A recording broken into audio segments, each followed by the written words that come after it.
Salam, hər vaxtınız xeyir olsun, hörmətli tamaşaçılar. Xəzər xəbəri izləyirsiniz. Prezident İlham Əliyev Mərkəzi Bankın yeni inzibati binasının açılışında iştirak edib. Mərkəzi Bankın sədri Talih Kazımov dövlət başçısına binada yaradılmış şərait barədə məlumat verib. Yeni bina paytaxtın Heydər Əliyev prospektində yerləşir. Müasir şəhər salma prinsiplərinə uyğun inşa edilmiş bina yüksək funksionallığa və qabaqcıl texnoloji göstəricilərə malikdir. Prezident İlham Əliyev milli pul nişanlarının konseptual yanaşmasının, dizayn xüsusiyyətlərinin və texnoloji inkişaf xəttinin müasir təqdimat üsulları ilə nümayiş olunduğu sərgiyə baxıb, bildirilib ki, sərgidə milli pul nişanlarının tarixi, inkişaf mərhələləri, dizayn və mühafizə elementləri əks olunub. Bina 35 mərtəbədən ibarətdir. Burada ümumilikdə 1300 nəfərlik iş sahəsi, konferans və mətbuat zalları, müxtəlif təlim və toplantı otaqları var. Yeni binanın layihələndirilməsi zamanı əlçatanlıq və inklüzivlik prinsiplərinə xüsusi diqqət yetirilib, fiziki məhdudiyyətli şəxslərin binaya rahat və təhlükəsiz şəkildə girişinin, həmçinin sərbəst hərəkətinin təmin edilməsinə imkan verən infrastruktur yaradılıb. Binada rəsmi görüş və toplantılar üçün 25 otaq nəzərdə tutulub. Otaqların hamısı zəruri avadanlıqla təchiz olunub. Yüksək keyfiyyət, təhlükəsizlik və dayanıqlı inkişaf standartlarına cavab verən binada müasir texnologiya və informasiya sistemləri də quraşdırılıb. Burada həmçinin əməkdaşların asudə vaxtının səmərəli təşkili məqsədi ilə istirahət məkanı yaradılıb, 340 nəfərlik yeməkxanada onların ixtiyarına veriləcək. Müxtəlif tədbirlərin və təqdimatların keçiriləcəyi 240 nəfərlik konferans salonunda isə hər bir şərait mövcuddur.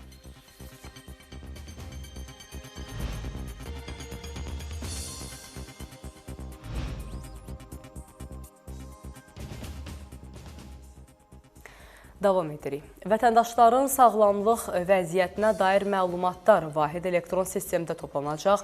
Bunu Səhiyyə naziri Teymur Musayev vətəndaş sağlamlığına rəqəmsal qayğı, tibbi rəqəmsal əki sisteminin təqdimat mərasimində deyib. Onun sözlərinə görə bu reyestrlər vətəndaşların sağlamlıq göstəricilərinin, müalicə, peyvənd, laborator müayinə nəticələrinin, resept və digər sağlamlıq məlumatlarının vahid strukturda saxlanılmasını və səhiyyə müəssisələri arasında standartlaşdırılmış şəkildə mübadiləsini təmin edir.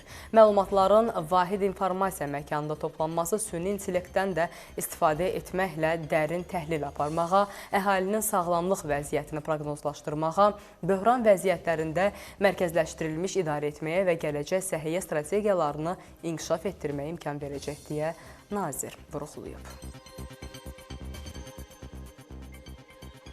Burada vətəndaşlar laborator müayinələri, teleradioloji müayinələrin skrinləri, görüntüləridir. Onların hər hansı verdikləri analizlərdir. Elektron reseptlər də həmin pasientlərin adına yazılmış. Dərman vasitələri hansılar ki, onlar qəbul edirlər. Qəbul qaydaları, dozaları barədə daxil etməklə fərdi qaydada məlumat əldə edə bilirlər. Əhmədbəyli, Füzuli, Şuşa avtomobil yolu ödənişli yol kimi artıq istifadədədir. Bu barədə Avtomobil Yolları Dövlət Agentliyi məlumat yayıb. Bildirilib ki, qanunvericiliyin tələblərinə əsasən dövlət standartlarına cavab verən ödənişsiz alternativ yolun mövcud olduğu hallarda vətəndaşlara seçim imkanı yaradılmaqla ödənişli avtomobil yolunun istismarı mümkündür. Bu baxımdan sözügedən marşrut üzrə Zəfər yolu ödənişsiz alternativ yol funksiyasını yerinə yetirir. Beləliklə, hərəkət iştirakçıları öz seçimlərindən asılı olaraq həm ödənişli Əhmədbəyli, Füzuli, Şuşa avtomobil yolunun, həm də ödənişsiz alternativ marşrut olan Zəfər yolundan istifadə edə bilərlər. Biləsuvar rayonunda ölümlə nəticələnən ağır yol nəqliyyat hadisəsi baş verib. Hadisə Yeni Ələt Astara magistralında Biləsuvar rayonu ərazisində qeydə alınıb. Masallı rayon Ərkivan qəsəbə sakini 60 yaşlı Ələttin Babayev idarə etdiyi nəqliyyat vasitəsilə hərəkətdə olarkən eyni istiqamətdə olan Bakı şəhər sakini 45 yaşlı Kəramət Ağayevin idarə etdiyi yük avtomobilinə çırpılıb. Qəza nəticəsində Ələttin Babayev aldığı ağır xəsarətlərdən hadisə yerində ölüb. Nəqliyyat vasitəsində sıxılıb qalan meyit xilasedicilər tərəfindən çıxarılıb və aidiyyəti üzrə təhvil verilib. Faktla bağlı araşdırma aparılır, qəzanın baş vermə səbəbləri müəyyənləşdirilir.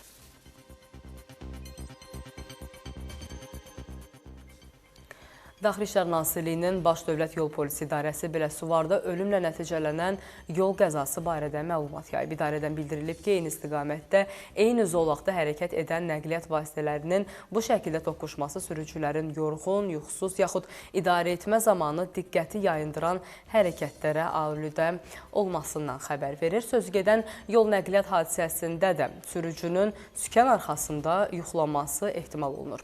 Baş Dövlət Yol Polisi İdarəsi bir daha sürücülərə, xüsusilə sərnişin və yük daşıma fəaliyyəti göstərən şəxslərə müraciət edərək onları avtomobil idarə edərkən diqqəti yayındıran hərəkətlərdən çəkinməyə, yorğun, yuxusuz halda sükan arxasına əyləşməməyə, yol hərəkəti qaydalarına, iş və istirahət rejiminə ciddi əməl etməyə, özlərinin və digər hərəkət iştirakçılarının təhlükəsizliyinə, həyat və sağlamlığına biganə yanaşmamağa çağırır deyə məlumatda deyilir.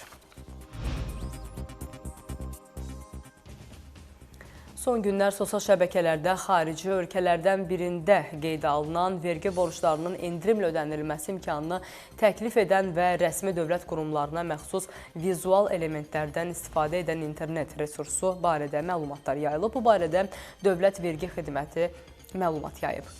Dövlət Vergi Xidməti vətəndaşların diqqətinə çatdırır ki, vergi öhdəlikləri və ödənişlərlə bağlı məlumatlar yalnız rəsmi mənbələr vasitəsilə əldə edilməli, ödəniş əməliyyatları qanunvericilikdə müəyyən edilmiş rəsmi elektron xidmətlər üzərindən banklar və ya ödəniş terminalları vasitəsilə həyata keçirilməlidir. Dövlət qurumlarının adından çıxış edən şəxsi və ya bank kartı məlumatlarının daxil edilməsini tələb edən internet resurslarından istifadə etmək təhlükəlidir. Vətəndaşlardan şübhəli hallarla qarşılaşdıqda ehtiyatlı davranmaq, şəxsi məlumatlarını üçüncü tərəflərlə paylaşmamaq və yalnız rəsmi mənbələrə etibar etməyə xahiş olunur. Xatırladırıq ki, Dövlət Vergi Xidməti heç bir halda internet resursları vasitəsilə vətəndaşlardan bank kartı məlumatlarını tələb etmir deyə qurumdan bildirilib.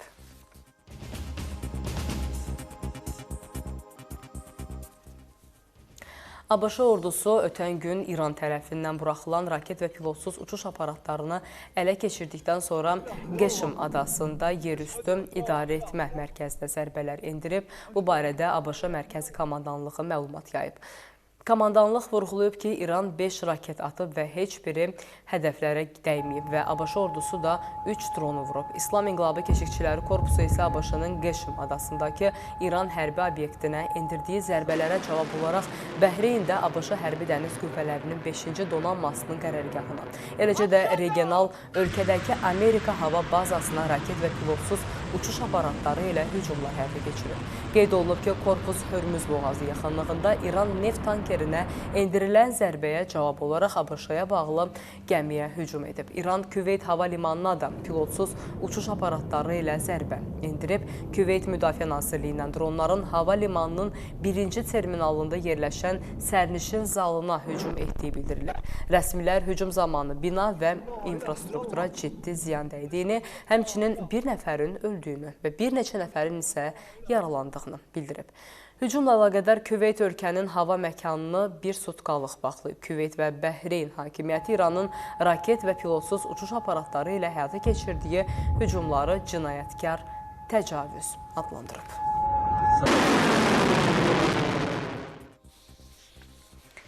Rusiya regionları, deməli, Ukrayna dronlarının ən böyük hücumlarından birinə məruz qalıb.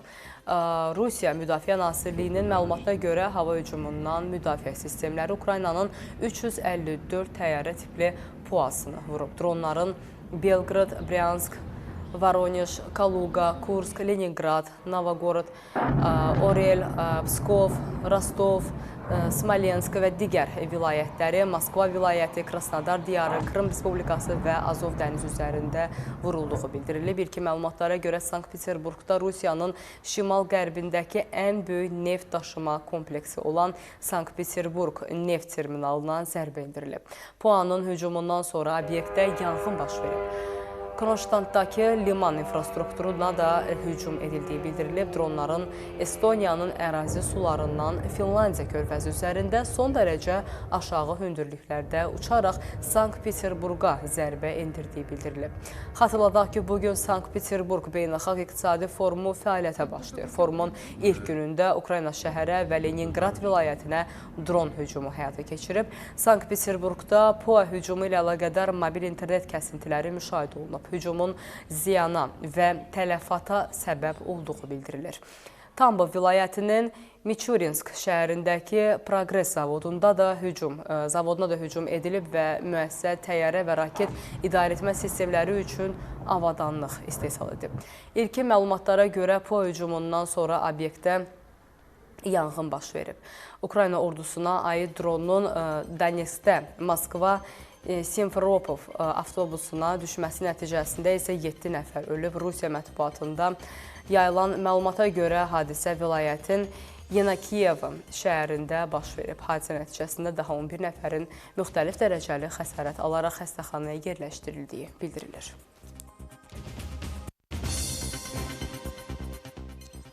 Hörmətli tamaşaçılar, saat 18-də yenidən görüşəcəyik. Hələlik.